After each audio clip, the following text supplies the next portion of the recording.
नमस्कार। इस खास बातचीत में आपका स्वागत है और आज हम गोता लगा रहे हैं विलियम शेक्सपियर के एक बहुत ही मशहूर और काफ़ी मज़ेदार नाटक एज यू लाइक इट की दुनिया में। बिल्कुल। तो फिर आज का मिशन क्या रहेगा? हम इस नाटक की कहानी, इसके जो मज़ेदार किरदार हैं, परिवारों के बीच की अनबन है, हाँ, इश्क मोहब्बत की अलग अलग कहानियां हैं। और ख़ास तौर पे वो जो आर्डन का जंगल है उसकी अनोखी दुनिया को समझने की कोशिश करेंगे। हाँ, और ये भी देखेंगे कि कैसे भाइयों की आपसी दुश्मनी है, पहली नज़र वाला प्यार है और वो भेस बदलने वाला खेल, ये सब कैसे कहानी को आगे बढ़ाता है। तो शुरू करें। हाँ, ज़रूर। कहानी की जड़ें तो दरबार की साजिशों में है ना? बिल्कुल वहीं से। कहानी शुरू ही होती है दो परिवारों में भाइयों के झगड़ों से। अच्छा। एक तरफ है ऑरलैंडो और उसका बड़ा भाई ओलिवर। हाँ। ओलिवर सबसे छोटा है और ओलिवर कह सकते हैं उससे जलता है, नफरत करता है। क्यों? मतलब वजह क्या है? देखिए, पिता की वसीयत थी कि ओलिवर छोटे भाई को पढ़ाएगा लिखाएगा, उसका हिस्सा देगा, पर ओलिवर ऐसा कुछ नहीं करता, उसे बिल्कुल नजरअंदाज करता है, बल्कि नीचा दिखाता है। अच्छा, ये तो शुरुआत में ही तनाव वाला माहौल बन गया। हाँ, बिल्कुल। और ये नाटक की शुरुआत में ही साफ हो जाता है। ओलिवर ना सिर्फ उसका हक मारता है, बल्कि उसे नीचा दिखाने का कोई मौका नहीं छोड़ता। जबकि ऑरलैंडो के अंदर अपने पिता सर रोलैंड डी बॉयज की नेकी और हिम्मत है, जो इस नाइंसाफी के खिलाफ है। और दूसरा झगड़ा? आपने कहा दो परिवारों में है। हाँ, दूसरा झगड़ा है ड्यूक यानी शासक के परिवार में। यहाँ भी छोटा भाई ड्यूक फ्रेडरिक, उसने अपने बड़े भाई ड्यूक सीनियर को धोखा दिया है। धोखा? मतलब गद्दी से हटाकर जंगल में निर्वासित कर दिया है और खुद राज कर रहा है। तो ड्यूक सीनियर अब अपने कुछ वफादार लोगों के साथ आर्डन के जंगल में रह रहे हैं। अरे बाप रे, दोनों जगह भाइयों में ही दुश्मनी है। जी, और ऑरलैंडो की नफरत तो इतनी बढ़ जाती है कि वो ऑरलैंडो को रास्ते से हटाने का प्लान बनाता है। क्या प्लान? वो उसे ड्यूक के नामी पहलवान चार्ल्स से कुश्ती लड़ने को उकसाता है। चार्ल्स? ये वही जो बहुत खतरनाक माना जाता था? हाँ, वही, जिसने कई लोगों को बुरी तरह घायल किया था। ऑरलैंडो को लगता है कि ऑरलैंडो इसमें मारा जाएगा या कम से कम बुरी तरह पिटेगा। और वो सिर्फ उकसाता ही नहीं, मैंने पढ़ा था कि वो चार्ल्स के कान भी भरता है। बिल्कुल, वो चार्ल्स से कहता है कि ऑरलैंडो बड़ा कपटी है, उसे हराने में कोई रहम मत करना, चाहे जानी क्यों ना लेनी पड़े। सोचिए, कमाल है, सगा भाई ऐसा कर रहा है।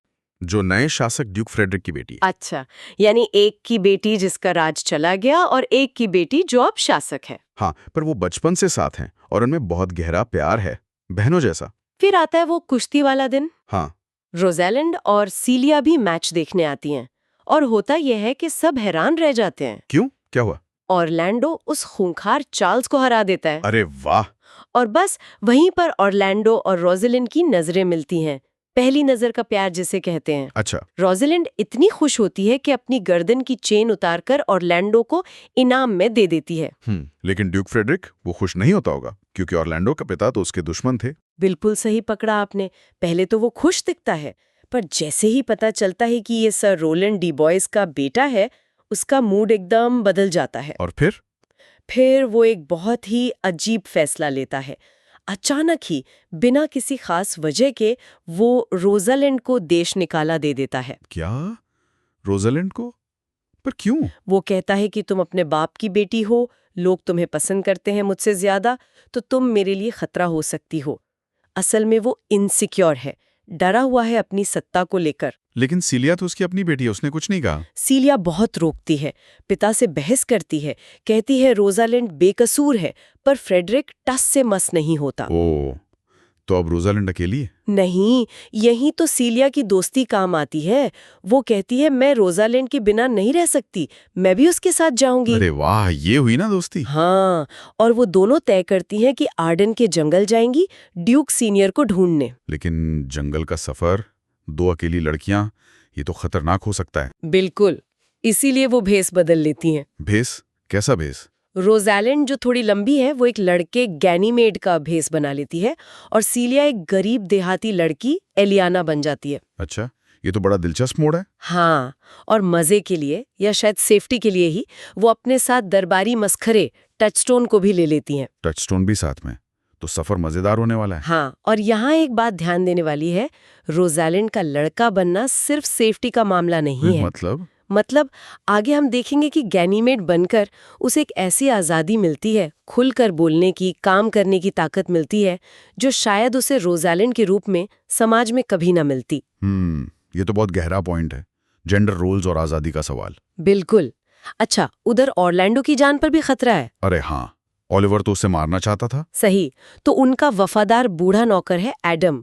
वो ऑरलैंडो को खबर देता है कि ओलिवर ने रात में तुम्हें कमरे में जलाकर मारने का प्लान बनाया है। हे भगवान! एडम, जो सालों से सेवा कर रहा है, अपनी जिंदगी भर की बचत 500 क्राउन ऑरलैंडो को देता है और कहता है, यहाँ से भाग चलो, मैं तुम्हारे साथ चलूंगा। वाह, वफादारी हो तो ऐसी। और दोनों जंगल की तरफ निकल पड़ते हैं।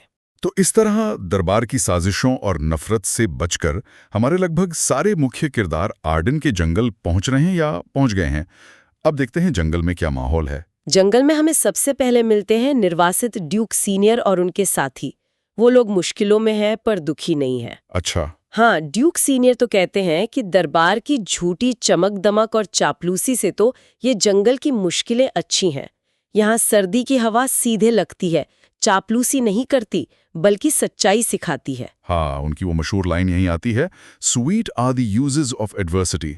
मतलब मुश्किलों के भी अपने मीठे फायदे हैं। बिल्कुल। वो कहते हैं कि उन्हें पेड़ों में बातें, नदियों में ज्ञान और पत्थरों में उपदेश मिलते हैं, जैसे प्रकृति उनकी टीचर बन गई हो। लेकिन क्या सब लोग इतने ही खुश है जंगल में? नहीं, एक ऐसा किरदार है जो इतना खुश नहीं है, वो है जैक्स। जैक्स, हाँ, वो उदास वाला है ना, हमेशा गहरी सोच में डूबा रहने वाला। हाँ, वही। उसे जंगल भी पूरी तरह रास नहीं आता। वो एक घायल हिरन को रोता हुआ देखकर बहुत दुखी हो जाता है। और वो क्या कहता है इस बारे में? वो इसकी तुलना इंसानी दुनिया से करता है। कहता है जैसे इंसान मुसीबत में अपने साथियों को छोड़ देते हैं, वैसे ही ये हिरन भी अकेला छोड़ दिया गया है। और वो ड्यूक और उसके साथियों पर भी ताना कसता है। क्या ताना? कि हम इंसान इन बेजुबान जानवरों को उनके घर से यानी जंगल से बेदखल कर रहे हैं। तो एक तरह से वो जंगल को भी कोई परफेक्ट जगह नहीं मानता। वो हर चीज में कमी ढूंढ लेता है। काफी सिनिकल नजरिया है उसका। बिल्कुल। और जैक्स का सबसे यादगार मोमेंट तब आता है जब भूखा प्यासा ऑरलैंडो अपने बूढ़े नौकर एडम को लेकर ड्यूक के पास खाना मांगने आता है। अच्छा, क्या होता है तब? उसे देखकर जैक्स अपना वो विश्व प्रसिद्ध भाषण देता है, all the world's a stage. अरे हाँ, सारी दुनिया एक रंगमंच है और हम सब स्त्री पुरुष महज कठपुतलियां हैं। हमारा आना जाना तय है और एक इंसान अपनी जिंदगी में 7 किरदार निभाता है। हाँ, वो गिनाता है, रोता हुआ बच्चा, स्कूल जाता बालक, फिर प्रेमी। हाँ, जोशीला सिपाही, समझदार जज, बूढ़ा और कमजोर आदमी, और आखिर में फिर से बचपन जैसी लाचारी और मौत। ये तो जीवन का पूरा चक्र बता दिया उसने। हाँ, पर ये सिर्फ जीवन के पड़ाव नहीं है। ये जैक्स का नजरिया दिखाता है कि इंसानी जिंदगी कैसे एक पहले से तय थोड़ी दुखद भूमिका जैसी है। ये जंगल की आजादी के बीच एक अलग ही बल्कि उदास सोच है। सही बात है। अच्छा, इसी बीच रोजालैंड और सीलिया का क्या हुआ? वो भी तो जंगल पहुंची थी टचस्टोन के साथ। हाँ, वो लोग थके हारे पहुंचते हैं।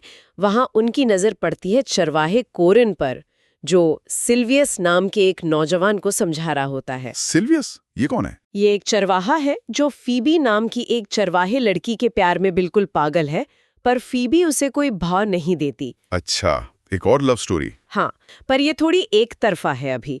तो रोजालिंड जो गैनीमेड बनी है और सीलिया एलियाना वो कोरिन की मदद से रहने के लिए एक झोपड़ी और कुछ भेड़ें खरीद लेते हैं। जंगल में उनका नया जीवन शुरू। और टचस्टोन, वो मस्खरा क्या कर रहा है? अरे वो कहाँ चुप बैठने वाला, वो अपनी हाजिर जवाबी से देहाती और दरबारी जीवन की तुलना करके सबको हंसाता रहता है। कोरिन के साथ उसकी बहस बड़ी मजेदार है। अच्छा। हाँ, वो साबित करने की कोशिश करता है कि दरबारी तौर तरीके ही बेहतर है, जबकि कोरिन सादगी की बात करता है। और उसे भी प्यार हो जाता है शायद। हाँ, उसे ऑड्रे नाम की एक सीधी सादी थोड़ी नासमझ सी बकरी चराने वाली लड़की मिल जाती है और वो उससे शादी करने का फैसला कर लेता है। क्या? टचस्टोन और शादी? हाँ, वो चाहता है कि जंगल में ही कोई अजीब सा पादरी सर ओलिवर मार्टेक्स्ट उनकी शादी करवा दे। लेकिन जैक्स उसे रोकता है, कहता है भाई शादी करनी है तो ढंग से चर्च में करो। बाद में टचस्टोन विलियम नाम के एक और देहाती लड़के को धमकाकर ऑड्रे से दूर भी करता है। वो जंगल में भी अपना दरबारी रंग दिखाता है। तो जंगल में एक तरफ ड्यूक और जैक्स के बीच जिंदगी और प्रकृति पर गंभीर बातें चल रही हैं, दूसरी तरफ टचस्टोन की मस्खरी और नई प्रेम कहानियां पनप रही हैं। चलिए अब जरा इन प्रेम कहानियों पर ही फोकस करते हैं। बिल्कुल। क्योंकि जंगल में अब प्यार का मौसम है, कह सकते हैं। ऑरलैंडो बेचारा रोज़ेलिन के प्यार में इतना दीवाना है कि जंगल में पेड़ों पर उसकी तारीफ में कविताएं लिख लिख कर टांग रहा है। कविताएं पेड़ों पर? हाँ, और रोज़ेलिन जो गैनीमेड बनी घूम रही है, वो इन कविताओं को पढ़ लेती है। फिर मिलती है ऑरलैंडो से? हाँ, मिलती है, पर ऑरलैंडो तो उसे पहचानता नहीं, वो तो उसे गैनीमेड समझ रहा है। सही। तो रोज़ेलिन गैनीमेड के रूप में उसे छेड़ती है और दावा करती है कि वो प्यार की बीमारी का इलाज करना जानती है। इलाज? कैसा इलाज? वो ऑरलैंडो से एक अजीब सा सौदा करती है। कहती है, देखो, तुम रोज मेरे पास आया करो और ऐसे बर्ताव करो जैसे मैं ही तुम्हारी रोज़ेलिन हूँ। मुझसे प्यार जताओ, मेरी मिन्नतें करो। ऐसा करने से मैं तुम्हारे दिल से प्यार का भूत उतार दूंगी। कमाल है। मतलब वो अपने ही प्रेमी से लड़के के भेष में प्यार का नाटक करवा रही है। हाँ, शेक्सपियर का यही तो कमाल है। कितना मजाकिया और गहरा सेटअप है ये। ऑरलैंडो जो रोज़ेलिन के लिए कुछ भी करने को तैयार है, वो मान जाता है। फिर तो बड़ा मजेदार सीन बनता होगा। बिल्कुल। फिर शुरू होता है इलाज। गैनीमेड यानी रोज़ेलिन ऑरलैंडो को प्यार के सबक सिखाती है। वो कभी मर्दों की बेवफाई का मजाक उड़ाती है, कभी औरतों के नखरों का। एक तरह से वो ऑरलैंडो के प्यार की परीक्षा ले रही है, उसे परख रही है। और वो नकली शादी वाला खेल भी खेलते हैं शायद। हाँ, वो सीलिया को नकली पादरी बनाकर एक नकली शादी का खेल भी खेलते हैं। इसमें बहुत हास्य है पर गहराई भी है। मुझे तो लगता है गैनीमीड बनकर रोज़ेलिन को वो सब कहने और करने की हिम्मत मिल रही है जो वो शायद रोज़ेलिन बनकर नहीं कह पाती। वो ऑरलैंडो से खुलकर बहस करती है, उसे चुनौती देती है। बिल्कुल उसके बराबर खड़ी होती है। ये भेस उसे एक शक्ति देता है। अच्छा, और वो दूसरी वाली जोड़ी का क्या हुआ, सिल्वियस और फीबी? हाँ, वो कहानी भी उलझी हुई है। गैनीमेड यानी रोज़ेलिन फीबी को खूब डांटती है कि तुम इस बेचारे सिल्वियस के साथ इतना बुरा बर्ताव क्यों करती हो, वो तुमसे इतना प्यार करता है। तो फीबी मान जाती है? नहीं, नतीजा उल्टा होता है। फीबी गैनीमेड की बातों, उसकी डांट और उसके लड़के वाले अंदाज पर ही फिदा हो जाती है। क्या वो गैनीमेड से प्यार करने लगती है? हाँ, अब वो सिल्वियस को छोड़कर गैनीमेड के पीछे पड़ जाती है। वो गैनीमेड को एक प्रेम पत्र लिखती है। और वो पत्र पहुंचाने कौन जाता है? बेचारा सिल्वियस। ओह, ये तो बहुत ही अजीब सिचुएशन हो गई। रोज़ेलिन गैनीमेड के रूप में वो पत्र पढ़कर फीबी का खूब मजाक उड़ाती है। वो सिल्वियस से कहती है, जाकर फीबी से कहो अगर वो मुझसे गैनीमेड से प्यार करती है तो उसे तुमसे प्यार करना चाहिए। ये रोज़ेलिन की शरारतें हैं जो कहानी को और मजेदार बनाती हैं। हाँ वाकई। अच्छा, कहानी में एक बड़ा इमोशनल मोड भी तो आता है ओलिवर के साथ। हाँ बिल्कुल। ओलिवर, जिसे ड्यूक फ्रेडरिक ने ऑरलैंडो को ढूंढने भेजा था, वो आर्डन पहुंचता है। जंगल में एक घटना घटती है जो सब कुछ बदल देती है। क्या होता है? ओलिवर जंगल में सो रहा होता है, तभी उस पर पहले एक जहरीला सांप और फिर एक भूखी शेरनी हमला करने वाली होती है। बाप रे। ऑरलैंडो वहीं होता है और ये सब देख लेता है। एक पल को उसके मन में आता है, अच्छा हुआ, इसी लायक है ये, इसने मेरे साथ कितना बुरा किया। लेकिन फिर उसका भाई का प्यार जाग जाता है। वो अपनी जान पर खेलकर शेरनी से लड़ता है और ओलिवर को बचा लेता है। इस लड़ाई में ऑरलैंडो खुद घायल हो जाता है। अरे। ये देखकर ओलिवर का दिल पिघल जाता है। उसे अपनी सारी करनी पर पछतावा होता है। वो ऑरलैंडो से माफी मांगता है। दोनों भाइयों का मिलन हो जाता है। वाह, ये तो बहुत अच्छा हुआ। नफरत पर प्यार की जीत। हाँ, पश्चाताप और माफी का एक बहुत खूबसूरत पल है ये नाटक में। इसके बाद ओलिवर गैनीमेड और एलियाना के पास जाता है, ये बताने के ऑरलैंडो घायल है। हाँ, और ये भी कि वो डिनर पर नहीं आ पाएगा। सबूत के तौर पर वो ऑरलैंडो का खून लगा रुमाल गैनीमेड को दिखाता है। और खून देखते ही रोज़ेलिन, जो गैनीमेड बनी है, बेहोश हो जाती है। ओह, तो क्या राज खुल जाता है? नहीं, पूरी तरह नहीं। इससे उसके लड़के होने के ढोंग पर थोड़ा शक तो होता है, पर शायद ओलिवर उस वक्त इतना ध्यान नहीं दे पाता। वो खुद भी सदमे में होता है ना। और फिर एक और प्रेम कहानी शुरू होती है। हाँ, जंगल में लगता है प्यार हवा में है। ओलिवर और सीलिया, जो एलियाना बनी हुई है, एक दूसरे को देखते हैं और उन्हें भी पहली नजर में प्यार हो जाता है। क्या बात है। हाँ, बिल्कुल। फटाफट प्यार और फटाफट शादी। कॉमेडी नाटकों में अक्सर ऐसा होता है। प्यार और शादी जैसे सारी मुश्किलों का हल बन जाते हैं। तो अब कहानी अपने अंजाम की तरफ बढ़ रही है। जी हाँ, अब ऑरलैंडो अपने भाई ओलिवर को इतना खुश देखता है तो उसे अपनी किस्मत पर दुख होता है। उसे लगता है कि उसे उसकी रोजालैंड कभी नहीं मिलेगी। तभी गैनीमेड आती है। हाँ, रोजालैंड गैनीमेड के रूप में सामने आती है और एक बड़ा वादा करती है। वो कहती है, दुखी मत हो, मैं थोड़ी जादूगरी जानती हूँ। कल जब ओलिवर और एलियाना की शादी होगी, मैं असली रोजालैंड को यहीं तुम्हारे सामने पेश कर दूंगी। क्या? जादूगरी? ये कैसे होगा? ये वो राज नहीं खोलती, लेकिन वो सबसे वचन ले लेती है। ड्यूक सीनियर से कहती है, अगर मैं रोजालैंड को ले आई तो क्या आप उसकी शादी ऑरलैंडो से करेंगे? ड्यूक हाँ कह देते हैं। और फीबी से? फीबी से कहती है, क्या तुम मुझसे गैनीमेड से शादी करोगी? और अगर मैं मना कर दूं तो क्या सिल्वियस से करोगी? फीबी भी हाँ कर देती है, उसे तो गैनीमेड से शादी करनी है। और सिल्वियस? सिल्वियस से वादा लेती है, अगर फीबी तुम्हें मिली तो क्या तुम उससे शादी करोगे? सिल्वियस तो बेचारा तैयार ही है। तो ये सारे वादे हो गए। अब अगले दिन शादी का सीन है। हाँ, आखिरी सीन। सब शादी के लिए जमा होते हैं। माहौल में उत्सुकता है, रहस्य है कि गैनीमेड क्या करने वाली है। फिर गैनीमेड और एलियाना मंच के पीछे जाते हैं और फिर शादी के देवता हाइमेन उनके साथ वापस आते हैं और साथ में होती हैं रोजालिंड और सीलिया अपने असली रूप में। अरे वाह, सबका राज खुल गया।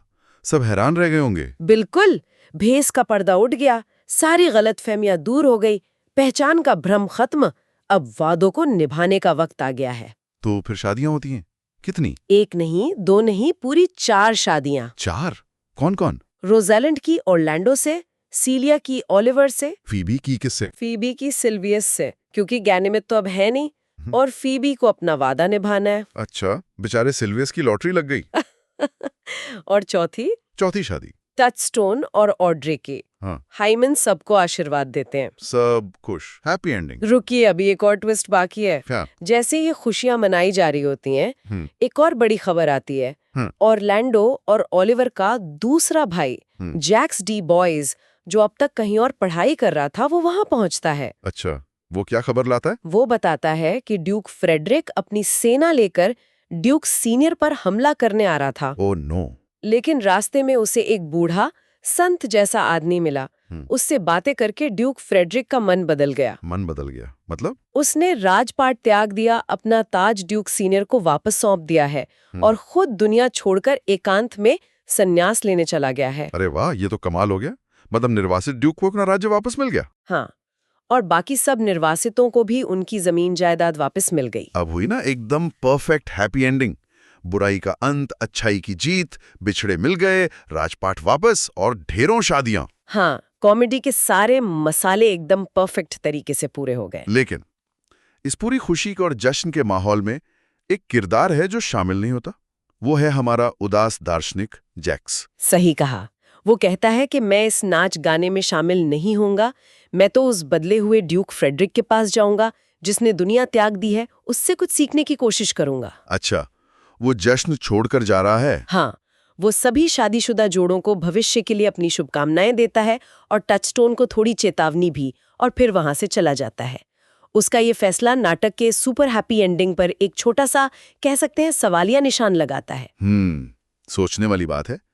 और बिल्कुल अंत में रोज़लिंड अकेमे रंच पर आती है उपसंहार बोलने के लिए। मतलब नाटक खत्म होने के बाद दर्शकों से सीधे बात करने। ये उस जमाने में बड़ी बात थी कि कोई महिला किरदार ऐसा करे। वो क्या कहती है?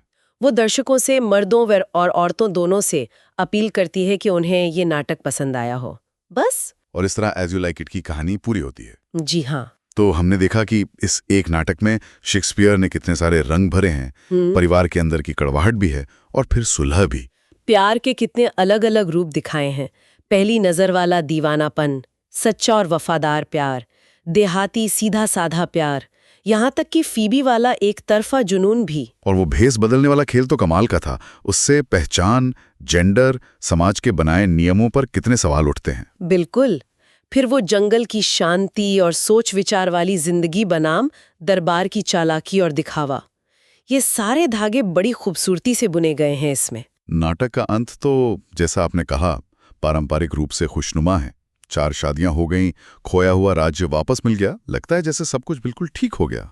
पर वो जैक्स वाला पॉइंट सोचने पर मजबूर करता है। वो किरदार जो शायद सबसे ज्यादा सोचता है, समझता है, वो इस सारी सांसारिक खुशी और सफलता को छोड़कर एकांत और शायद आत्मज्ञान का रास्ता चुनता है। तो सवाल ये उठता है, क्या शादी, दौलत और राजपाट ही असली खुशी है, या जैक्स जिस रास्ते पर जा रहा है उसका भी उतना ही महत्व है?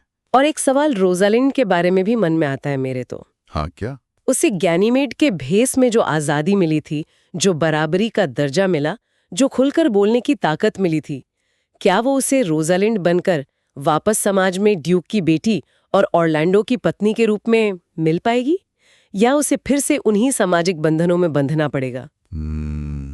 ये तो बहुत ही दिलचस्प सवाल है, और शायद यही शेक्सपियर की खूबी है कि वो अंत में भी कुछ सवाल हमारे सोचने के लिए छोड़ जाते हैं।